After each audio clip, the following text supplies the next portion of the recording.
राम राम सबको। कैसे हो आप लोग? आशा करती हूँ आप सब ठीक होगे। निधि चैनल में आप सबका स्वागत है। माघ महात्म चल रहा है और आज हम माघ महात्म के 23वें अध्याय का पाठ करेंगे। कथा को पूरा सुने, बीच में बिल्कुल ना छोड़ें और वीडियो को लाइक करना बिल्कुल ना भूलें। और जो भी चैनल पे नए हैं सब्सक्राइब करे बिना ना जाएं। और जिसने सब्सक्राइब कर दिया उसका बहुत बहुत धन्यवाद। तो आपके लाइक सब्सक्राइब से बहुत ज़्यादा मोटिवेशन मिलती है, तो प्लीज़ प्लीज़ सपोर्ट मी। तो चलो हम अध्याय शुरू करते हैं। 23वां अध्याय। लोमश ऋषि कहने लगे कि जिस पिशाच को देवहूति ने मुक्त किया वह पहले द्रविड़ नगर में चित्र नाम वाला राजा था। वह बड़ा शूरवीर, सत्यपरायण तथा पुरोहितों को आगे करके यज्ञ आदि करता था। दक्षिण दिशा में उसका राज्य था और उसके कोष धन से भरे हुए थे। उसके बहुत से हाथी, घोड़े और रथ थे और वह अत्यंत शोभा को प्राप्त होता था। बहुत सी स्त्रियों में क्रीड़ा करता था और अनेक यज्ञ उसने किए थे।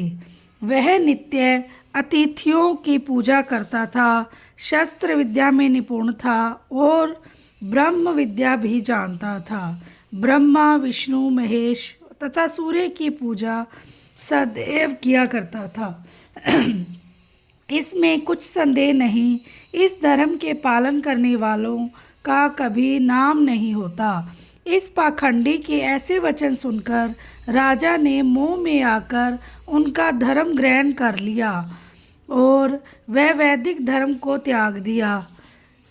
श्रुति, स्मृति और ब्राह्मणों की निंदा करने लगा। उसने अपने घर के अग्निहोत्र को बुझा दिया और धर्म के कार्य बंद कर दिए। विष्णु की निंदा और वैष्णवों से द्वेष करने लगा और बोला, कहाँ है विष्णु? कहाँ देखा जाता है? कहाँ रहता है? किसने देखा है? और जो लोग नारायण का भजन करते थे उनको दुख देता था। पाखंडियों का मत ग्रहण कर राजा वैदिक धर्म, व्रत, दान और दानियों को नहीं मानता था, अन्याय से दंड देता। वह कामी राजा सदा स्त्रियों के समूह में घिरा रहता और क्रोध से भरा रहता। गुरु तथा पुरोहितों के वचनों को नहीं मानता था।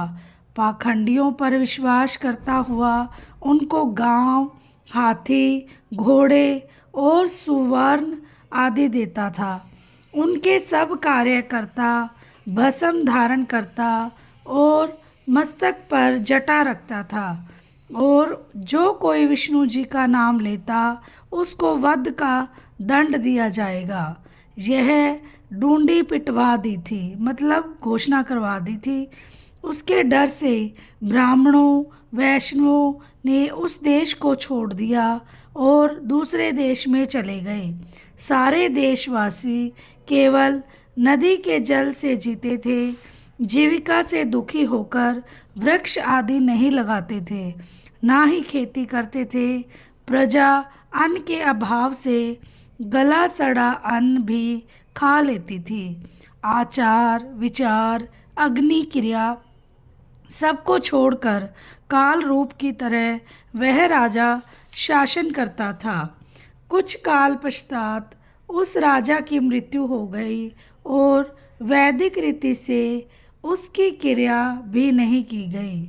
उसे यमदूतों से अनेक प्रकार के दुख उठाते हुए कहीं लोहे की कीलों पर से चलना पड़ा और कहीं जलते अंगारों पर चलना पड़ा, जहाँ सूर्य अति तीव्र था और ना कोई छाया का वृक्ष था। कहीं लोहे के डंडों से पीटा गया, कहीं बड़े बड़े दांतों वाले भेड़ियों और कुत्तों से काटा गया। इस प्रकार दूसरे पापियों का हाहाकार सुनता हुआ वह राजा यमलोक में पहुंचा। बोलो श्री विष्णु भगवान की जय हो। कथा के अंत में हमें कीर्तन अवश्य करना चाहिए। तो हम थोड़ा सा कीर्तन करेंगे। श्रीमन नारायण नारायण नारायण, भजमन नारायण नारायण नारायण, लक्ष्मी नारायण नारायण नारायण, जपमन नारायण नारायण नारायण। बोलो श्री विष्णु भगवान की जय हो। मिलते हैं नेक्स्ट वीडियो में नेक्स्ट अध्याय के साथ। राधे राधे, जय श्री श्याम।